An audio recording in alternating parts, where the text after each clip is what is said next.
Bonjour à toutes et à tous, bienvenue pour ce nouveau webinaire. Je vous présente donc, ou je ne vous présente plus Raphaël Fall et Stéphane Deméoc qui vont donc animer ce webinaire. Je vous invite à poser vos questions via le chat, nous y répondrons en fin de présentation. C'est parti, bonjour à tous. Donc effectivement, je vais donc vous présenter le webinaire dont le sujet est l'archivage intermédiaire et les SAE. C'est vraiment positionner ces notions-là par rapport à nos outils et notamment Multigest. On va commencer malgré tout par refaire très rapidement une présentation du groupe Efalia pour ceux qui nous connaîtraient moins. Je vais aller très vite. Voilà, donc la carte d'identité du groupe, c'est plus de 100 collaborateurs spécialisés sur les domaines de la dématérialisation, présents dans plus de 2000 organisations clientes, un chiffre d'affaires de 10 millions d'euros précédent. C'est sur 35 ans d'expérience sur tous les domaines de la dématérialisation et une estimation aujourd'hui à plus de 100 000 utilisateurs au quotidien de nos solutions. Un point important, nous sommes éditeurs de l'ensemble des solutions que nous vous proposons. Dans notre stratégie, nous réinvestissons 20% de notre chiffre d'affaires tous les ans dans l'évolution et l'amélioration de nos produits. Les domaines sur lesquels nous sommes présents sont l'éditique, la partie production de documents numériques à partir de données que l'on peut récupérer dans les différents systèmes d'information. La partie workflow, business process management, grâce à une solution qui s'appelle Worky. Donc là où on va pouvoir faire circuler des formulaires, des données et bien entendu des documents. La partie GED, notamment avec Multigest, sur lequel on va focaliser aujourd'hui par rapport à cette notion d'archivage intermédiaire et de lien avec le SAE. La partie signature et parapheur électronique, sur lequel nous sommes désormais présents et nous continuons d'évoluer avec la solution MGSign. Et avec notre solution Citizen, nous sommes également présents sur la partie gestion, relations citoyens et usagers à travers d'un portail et d'un back-office qui permet de gérer les demandes déposées par ces usagers. Voilà. Donc, on a fait très très vite sur la carte d'identité. Pour ceux qui auraient besoin de plus d'informations, bien sûr, n'hésitez pas à nous en faire la demande. Voilà.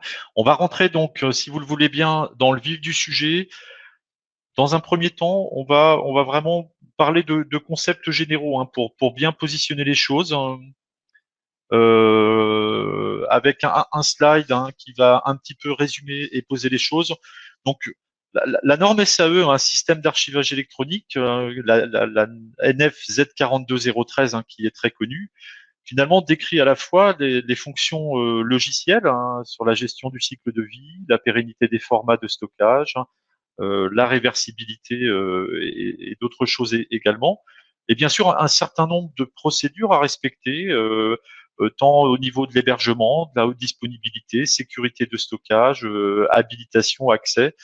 L'objectif principal de tout cela est bien entendu de garantir la pérennité des données. Cette norme SAE, finalement, on voit deux cas d'usage. Il y a la partie archivage intermédiaire et la partie archivage définitif. La différence entre ces deux parties, et finalement, c'est l'entité qui est responsable et qui porte cette responsabilité. Sur la partie archivage intermédiaire, par rapport à tous les projets que l'on peut mettre en place, on se rend compte que c'est bien le métier qui est responsable de ces données.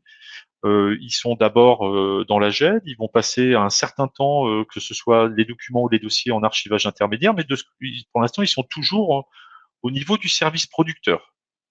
Par contre, sur l'archivage définitif, une fois qu'on a poussé des données vers le système d'archivage électronique, vers le SAE, eh bien, c'est les archives départementales ou autres, qui deviennent responsables des données qui leur ont été livrées. Voilà pour cette explication un peu généraliste et qui nous permet de bien positionner ces deux cas de figure. Donc, si je reprends par rapport au concept que l'on vient de préciser, la GED Multigest couvrira bien sûr, les fonctions logicielles de la norme Z42013, hein, dans sa prochaine version 1.9.6.2 qui est prévue, on va dire fin du semestre, courant de l'été. Et pour ceci, le principe qui a été retenu, c'est d'avoir une interface forte entre Multigest, hein, et le coffre-fort électronique Efalia MG-Safe, hein, et dans lequel l'ensemble des traces, des logs produits par Multigest seront quotidiennement déposés, avec bien sûr une notion d'horodatage, de chaînage des logs, tout ce que le coffre-fort, hein, peut apporter dans cette partie-là. Donc, grâce à cela, la GED Multigest pourra gérer l'ensemble du cycle de vie du document tant qu'il est sous la responsabilité du métier, c'est-à-dire tant que les documents sont intégrés dans la GED par les utilisateurs, on va parler plutôt de documents actifs. Donc voilà, tant que les documents sont dans les dossiers GED qui sont consultés, recherchés par les utilisateurs, puis à un moment, ils vont passer en archivage intermédiaire. Ils seront plus directement disponibles dans le dossier GED. On va voir ça tout à l'heure, hein, mais en archivage intermédiaire. Mais en tout cas, pendant tout ce temps-là, physiquement, les données, les documents seront bien toujours du côté métier, mais pas encore du côté archives départementales, par exemple. C'est pour cette raison que de manière naturelle, Multigest, hein, se positionne, et encore plus, hein, avec ce que nous sommes en train de vous dire, hein, non pas uniquement sur la partie GED, hein, et dossier documents actifs, mais sur la partie GED et également SAE intermédiaire. Voilà, donc là c'était bien pour poser les choses, hein, et le positionnement de cette chose-là. Évidemment, aujourd'hui, Efalia n'est pas positionné sur la partie SAE définitif, hein, côté archives départementales, où beaucoup de nos clients, on sait, sont déjà équipés et que des liens sont établis entre la GED et le SAE définitif, hein, directement ou par d'autres biais. Alors, on va faire un petit focus maintenant sur cette partie complémentaire de la GED Multigest, hein, qui est l'archivage intermédiaire, hein, et ce qui existe déjà et ce qui va être renforcé, hein, parce que je viens de vous énoncer. En fait, aujourd'hui, on rencontre généralement deux besoins principaux, deux cas de figure, hein, que je vous décris ci-après. On sait que dans un dossier qui va s'alimenter au fur et à mesure de documents, un certain nombre de documents ne vont pas avoir besoin de rester dans le dossier tout au long de sa vie. Certains dossiers pouvant avoir une durée de vie très longue, hein. Donc, on va avoir besoin tout au long de la vie du dossier dans la GED, un dossier d'individu par exemple, hein, de passer un certains types de documents avec des règles définies depuis le dossier de la GED vers l'archivage intermédiaire, afin, par exemple, qu'ils n'apparaissent plus lors de la consultation d'un dossier. Ceci est important parce que en termes de visibilité, le dossier garde un nombre de documents suffisant, mais pas trop important, et ça facilite les multiples consultations et recherches dans ce dossier. On a donc un dossier qui ne contient que les documents actifs, hein. Un certain nombre de documents qui ont été présents dans ce dossier sont en archivage intermédiaire, mais à tout moment, un utilisateur qui en a les droits peut fusionner, reconstituer les documents actifs et les documents présents en archivage intermédiaire et avoir une vue globale du dossier depuis le début, la création de ce dossier dans la GED. Le premier objectif de cette règle, hein, sur les documents est bien sûr la conformité aux règles d'accès aux données qui sont prévues selon les règles d'archivage, hein, qui peuvent nous être demandées, et également la notion de RGPD. Mais cela permet également, comme je vous le disais, de limiter le nombre de documents dans un dossier et ainsi de faciliter la visibilité, la consultation dans ce dossier. Le deuxième cas de figure, c'est un dossier complet que l'on va vouloir passer en archivage intermédiaire pour qu'il exécute, par exemple, sa durée d'utilité administrative. C'est selon un déclencheur, hein, qui va être calculé à partir de métadonnées connues dans Multigest, hein. Donc là, les règles peuvent être diverses et variées selon les cas de figure, que l'on soit sur du social, du marché public, etc.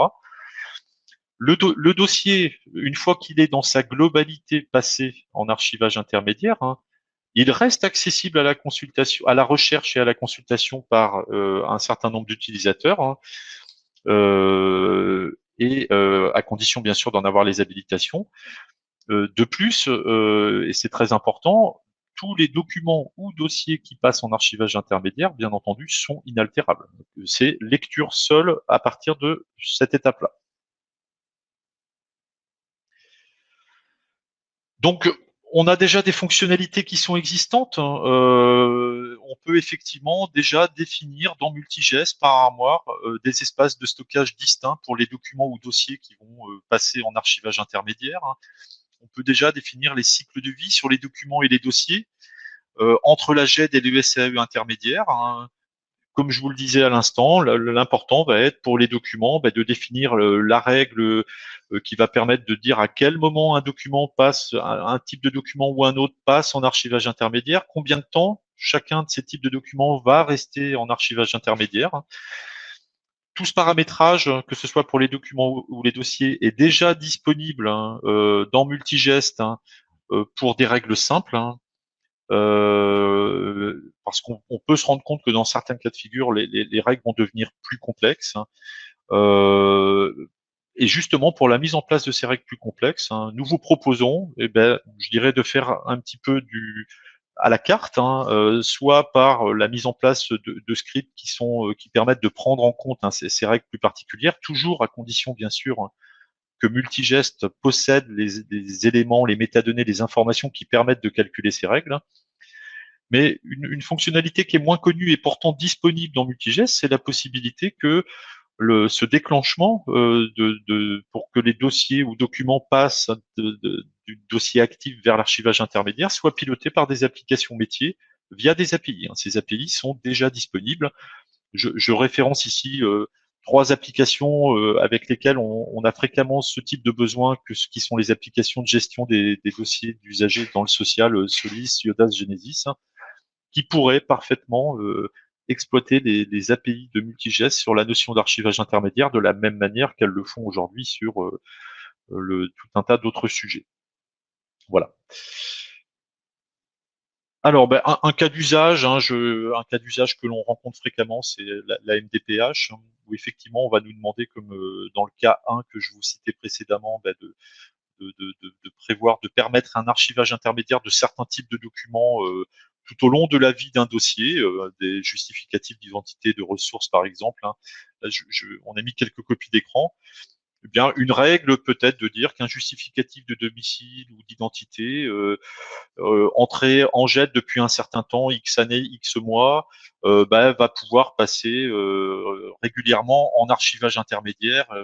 Et on voit bien que visuellement, vous voyez, sur la gauche, j'ai 3 justificatifs de domicile, 3 justificatifs d'identité. Après le traitement, qui peut s'exécuter très régulièrement, finalement, je n'ai au final que le justificatif de domicile et le justificatif d'identité qui me sont utiles pour traiter les demandes que je peux avoir dans le traitement du métier.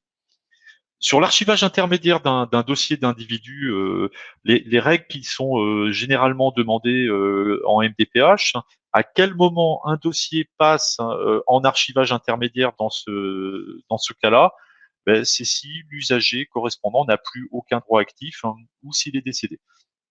Alors évidemment, pour que Multigest et Falia puissent mettre en place l'ensemble de ces règles, on comprend bien qu'un certain nombre d'informations métadonnées doivent être connues de la GED, alors que au départ, ce sont plutôt des informations propres au métier. Donc voilà, c'est un prérequis. Sinon, d'autres solutions via API existent pour permettre de donner le top départ à ce passage en archivage intermédiaire. Voilà. Donc voilà un petit peu pour la partie archivage intermédiaire avec tout ce qui existe déjà, qui va être renforcé évidemment par la mise en place de la norme Z42013 d'ici quelques mois. Le sujet suivant pour couvrir l'ensemble du besoin va être le lien avec les SAE. Donc Actuellement, Multigest peut générer des bordereaux SEDA pour l'échange avec le SAE définitif. Les limitations de ce qui existe actuellement sont que Multigest génère du SEDA jusqu'à la version 1.0 maximum, et que l'échange avec les SAE aujourd'hui s'effectue manuellement. C'est-à-dire que le bordereau, mais dans le cas d'un versement, tous les documents qui vont accompagner ce bordereau vont d'abord être extraits sur un partage et ensuite, manuellement, dans le SAE, on va faire parcourir et aller rechercher ce contenu pour le livrer au SAE.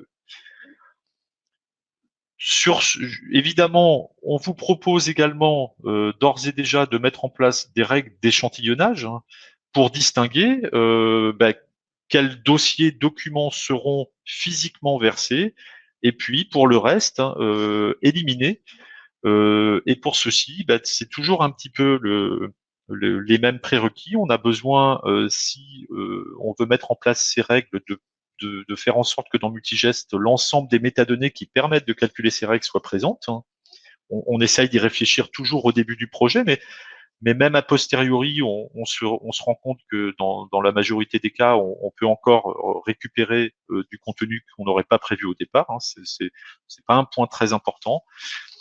Et puis, une autre solution lorsque c'est vraiment trop complexe, eh bien, on va, pareil, faire des extractions dans les bases de données des applications métiers pour, par exemple, faire un calcul depuis l'application métier pour savoir quels sont les dossiers qui seront à verser et les dossiers qui seront à éliminer, sachant que le paramétrage dans Multigest permet de définir le sort final de chaque typologie de document, bien entendu.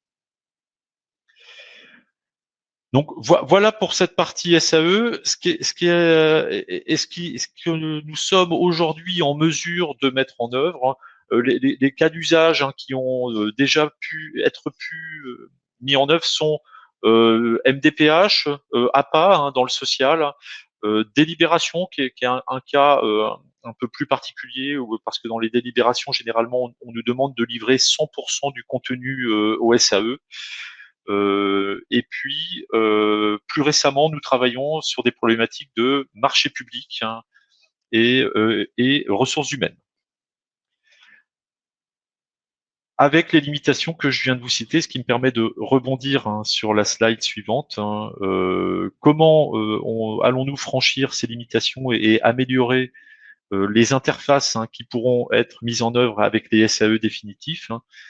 Eh bien, la première chose que l'on cite ici, c'est qu'un connecteur entre Multigest et l'orchestrateur Pastel va être mis en place, et notamment sur le flux qui permet d'échanger avec le SAE.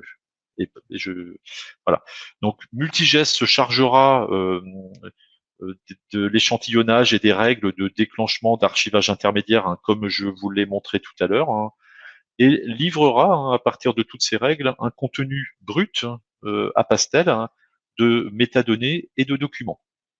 C'est Pastel qui se chargera de faire la génération des bordereaux SEDA et d'échanger avec le SAE, et pas forcément manuellement comme je vous l'ai décrit tout à l'heure, même si cela reste possible, mais potentiellement automatiquement, car le protocole SEDA prévoit des échanges via service web avec les SAE.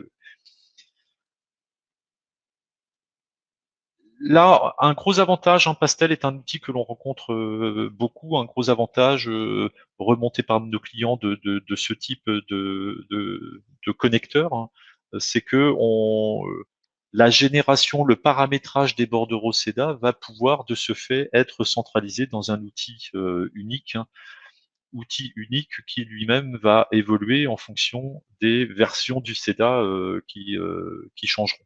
Voilà. Donc là, les avantages, évidemment, c'est qu'on pourra aller sur des versions supérieures du SEDA au fur et à mesure où notamment cet éditeur proposera les évolutions de son produit qui le permettront.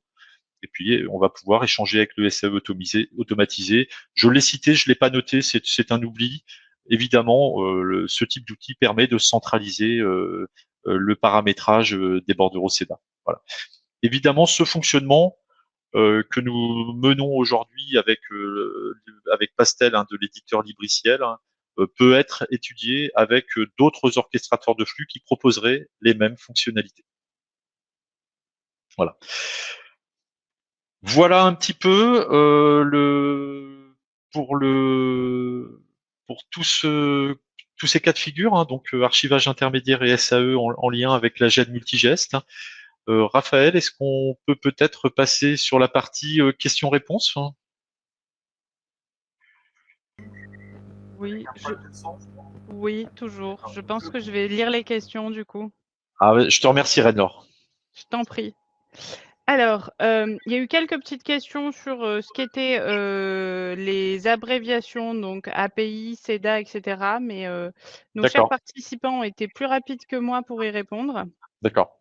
Donc, alors, la première question, c'était quelle version de la norme NFZ 42013 multigeste est-il conforme? Celle de 2009 ou celle de 2020? J'ai pas entendu la fin de la question, excuse-moi. C'est celle de 2009 ou celle de 2020. Alors, vu que nos travaux sont très récents et notamment la majorité de nos travaux a été menée justement très récemment, l'objectif est la norme la plus récente. Voilà. Je répète, c'est important. Multigest se positionne sur cette norme Z42013 sur la partie logicielle. La norme Z42013 dans sa totalité implique l'outil, donc dans notre cas Multigest et le coffre-fort électronique certifié Z42020. Mais évidemment, la norme Z42013 dans sa totalité va également concerner l'hébergement, les pratiques, les processus, etc., etc. Voilà. Nous, notre positionnement est bien sur la brique logicielle propre à cette norme Z42013.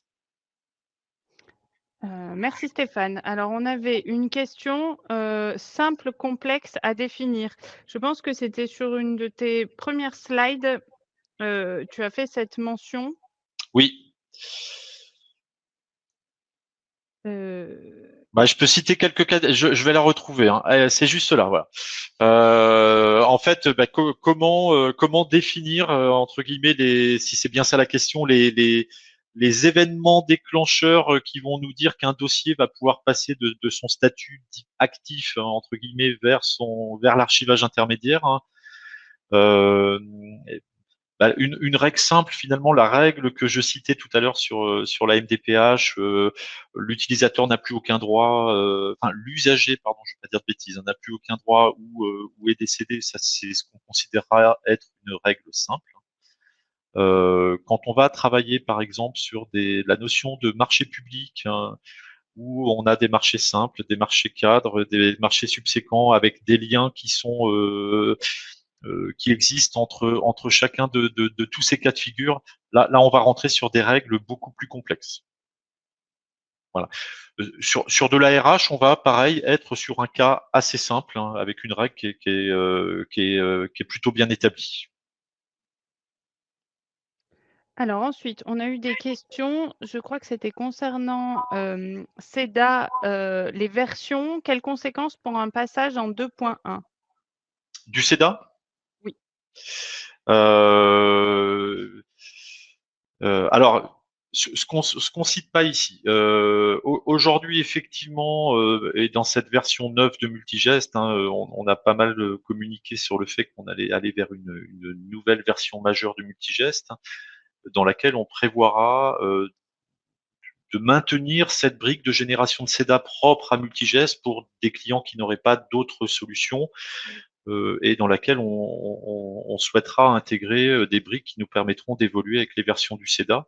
Aujourd'hui, dans le Multigest V9, la limitation reste le SEDA 1.0. Sauf pour les clients qui ont des outils comme Pastel et peut-être d'autres, où là, ce sont ces outils qui permettront de définir la limitation en termes de version de SEDA possible.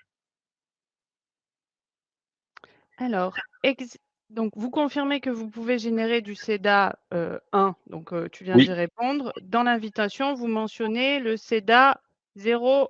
1.2. Ah, c'est Alors, est-ce que c'est nous qui avions fait une bêtise? un copier-coller malheureux? C'est probable. Si c'est le Non, cas, non, je m'en excuse. je confirme que depuis les premières versions jusqu'à la 1.0, Multigest est capable de les générer de manière autonome. Existe-t-il une liste exhaustive de toutes les métadonnées présentes dans Multigest? Alors, de toute manière, toutes ces métadonnées, elles sont définies lors du paramétrage des armoires. Je pense que la question fait plutôt référence à quelles sont toutes les métadonnées système, moins connues, moins visibles peut-être dans les interfaces. Oui, bien sûr, il existe une liste exhaustive de l'ensemble de ces métadonnées complémentaires à celles qui ont été paramétrées dans le cas de l'armoire mise en œuvre.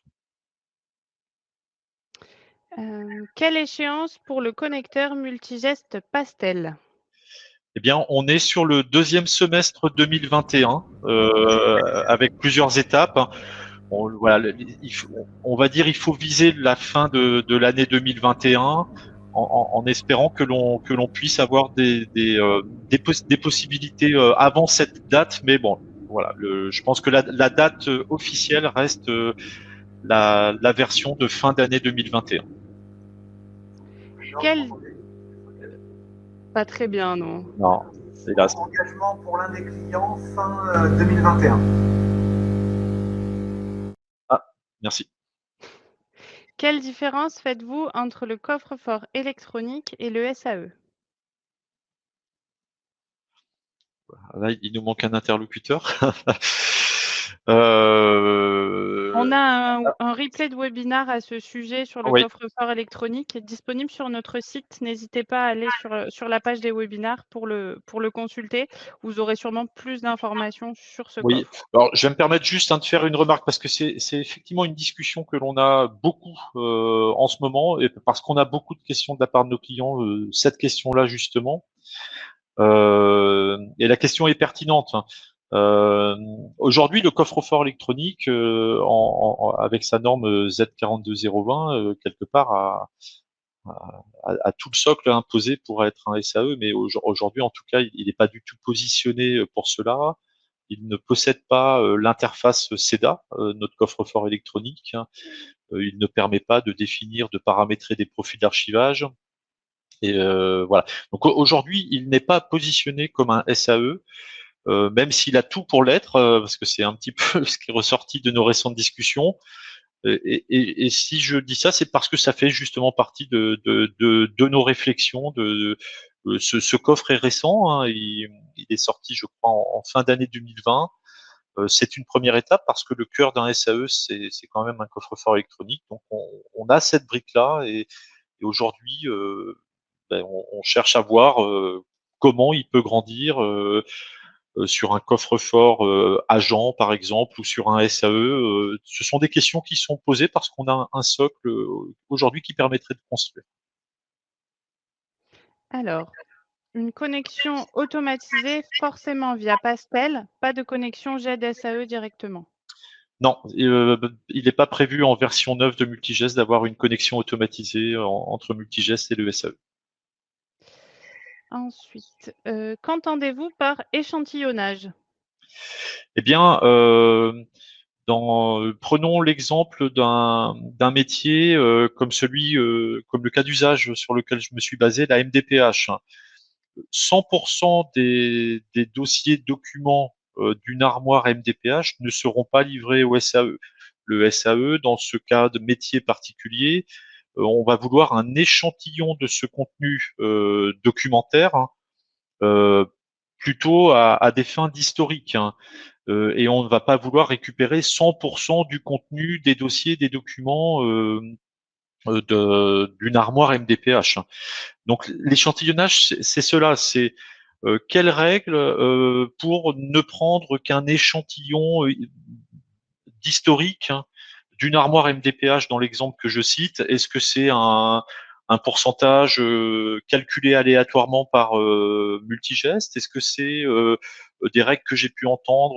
On prend tous les noms de famille des usagers qui commencent par la lettre A et la lettre E et dont l'année de naissance se termine par un 5. Voilà. En fait, l'idée, c'est d'arriver à extraire un pourcentage cohérent, hein, mais à livrer physiquement au SAE. Tout le reste sera éliminé. Donc, l'échantillonnage, c'est cela. Nous n'avons pas d'orchestrateur de flux. Êtes-vous intégrateur de Pastel ou autre? C'est une bonne question et on y réfléchit.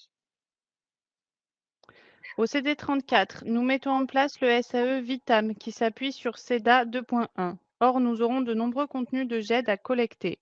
Cela sera-t-il bloquant? Alors, non, on fait tout pour que ça ne le soit pas. Je pense que la question précédente à laquelle j'ai répondu, on y réfléchit fortement. Alors, aujourd'hui, nous cherchons des solutions plutôt dans un objectif version 10, mais aujourd'hui, rien n'est tranché pour aller plus loin que le CEDA 1.0. Alors, au CD38, le connecteur Pastel sera-t-il dans les deux sens? Aller, envoi des données et retour, accusé de réception du versement dans le SAE définitif. Oui, bien sûr, hein, on va respecter cette partie-là. On travaille et on analyse, hein, tout cela directement avec Libriciel. Donc oui, la réponse est oui, on devra acquitter, récupérer les acuités de réception des livraisons qui seront faites à Pastel. Comment est prévue l'apuration des données en fin de DUA dans la partie coffre-fort? Alors là, c'est une question. Là, on parle du coffre-fort électronique, hein, et c'est une question sur laquelle on va avoir besoin de Joseph, hein, Sylvestre. Là, je vous propose qu'on réponde à cette question par notre retour post-webinar. L'échange entre Multigest et Pastel est-il prévu au format CEDA? Non, non. Ce seront des données brutes extraites de Multigest. Le lien entre Multigest et Pastel exploitera les API Pastel. Alors les API, il y a eu la question, j'y ai pas répondu tout à l'heure, c'est quoi? En fait, c'est le connecteur. Pastel propose un connecteur qui permet à n'importe quelle application de dialoguer avec Pastel. Ce connecteur, en fait, ce sont les API Pastel, hein, c'est technique, hein. Nous allons utiliser les API que Pastel met à disposition pour que nous puissions dialoguer avec Pastel, livrer des données, récupérer le statut d'une livraison, récupérer un accusé de réception, comme tout à l'heure la question a été posée, etc., etc. Avez-vous déjà conçu des scripts permettant d'envoyer en archivage intermédiaire tous les dossiers archivés depuis Solis? Non, non, mais ça me semble pas très complexe à faire. La question, voilà, c'est toujours un petit peu la même. C'est comment Multigest arrive à avoir cette information. Généralement, hein, que ce soit Solis ou Yodas ou Genesis, hein, pas mal de nos clients ont la main et savent requêter sur leur base de données et ils nous font des extractions et à partir des extractions, on peut changer le statut de nos dossiers ou voire de documents. Quel département utilise déjà l'archivage des dossiers APA à votre connaissance et idéalement depuis Yodas? Oula, alors là, Joker, hein. Là, je saurais pas répondre comme ça en direct. Faut qu'on recoupe et qu'on regarde. L'API pour Solis est-il déjà disponible? Non, Solis aujourd'hui n'exploite pas les API de Multigest qui permettent de piloter l'archivage. Voilà. Le connecteur entre Solis et Multigest qui permet de créer des dossiers, de déposer des documents, voilà, celui-ci il est complètement opérationnel. On a déjà discuté avec Up, hein, de ce contenu parce qu'on a des clients communs, bien sûr, qui posent la question après un certain temps d'exploitation de Solis et de la GED liés. Aujourd'hui, je n'ai pas en tête de projet en cours côté Up, hein, où ils intégreraient ces API, mais ils les connaissent. Là, pour être clair, dans tous les échanges qu'on a pu avoir, Up et Ephalia, on est prêt effectivement, je pense, hein, à mettre en place ce fonctionnement, mais sur un projet identifié avec un client. Est-ce que les participants utilisent... Ah non, pardon, j'ai raté une question. Est-ce possible d'envoyer directement un CEDA à Azalea sans passer par Pastel? Oui, mais aujourd'hui 1.0 maximum en venant de Multigest. Est-ce que les participants utilisent déjà Azalea en archivage intermédiaire pour le social ou les marchés publics en production? Je ne sais pas répondre à cette question. Pourquoi ne pas utiliser les API Azalea, mais uniquement les API Pastel? Alors pourquoi? Parce que de toute manière, utiliser les API du SAE et notamment Azalae, on n'aurait pas mis cela en œuvre dans la version 9 de Multigest actuellement. Or, en parallèle, on nous a demandé de faire un connecteur avec Pastel qui va au-delà, hein, du lien avec le SAE, mais qui prend en compte la totalité des flux standards, hein, que peut proposer Pastel, notamment le TDT, la partie service web CMIS et autres, hein. Donc en fait, on a voulu converger et le faire une seule fois en utilisant Pastel, sur lequel on a aujourd'hui une très forte demande, alors que cette automatisation entre Multigest et le SAE, on n'a jamais eu cette demande malgré les projets que l'on a déjà pu mener. Est-ce une obligation de passer par le coffre-fort que vous proposez pour apurer les données stockées dans Multigest? Non, non, absolument pas. Le coffre-fort qui va être connecté à Multigest, hein, va mettre le coup de tampon Z42013, hein, sur la partie logicielle Multigest, hein. Mais aujourd'hui, on met déjà en place, hein, des fonctionnalités d'appurement.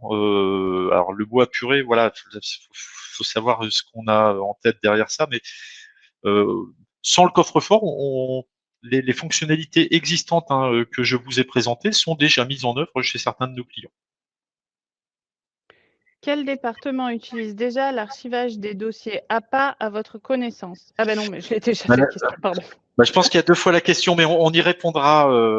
On vous fera un retour. Merci de nous communiquer la liste post-webinar. Oui, bah, du coup, effectivement. Avez-vous une expérience pour l'ASE et Yodas? Alors là, je pense qu'on sort de alors l'ASE en lien Multigest, Yodas, ASE. La réponse est oui, on le fait déjà, et on l'a déjà fait même à plusieurs reprises.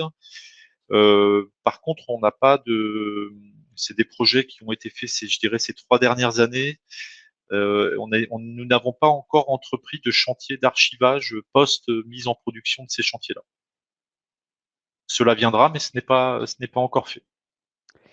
Alors, au CD74, l'utilisation d'Azalea en projet pour l'archivage des dossiers MDPH et marché public. Très bien. Voilà. C'était pas une question, mais du coup, je donne à tout le monde. Et je transmettrai à qui de droit. Écoute, je crois que nous sommes arrivés au bout des questions. Alors, nous avons bien noté vos questions et puis nous ferons passer un compte rendu a posteriori du webinaire ainsi que le replay.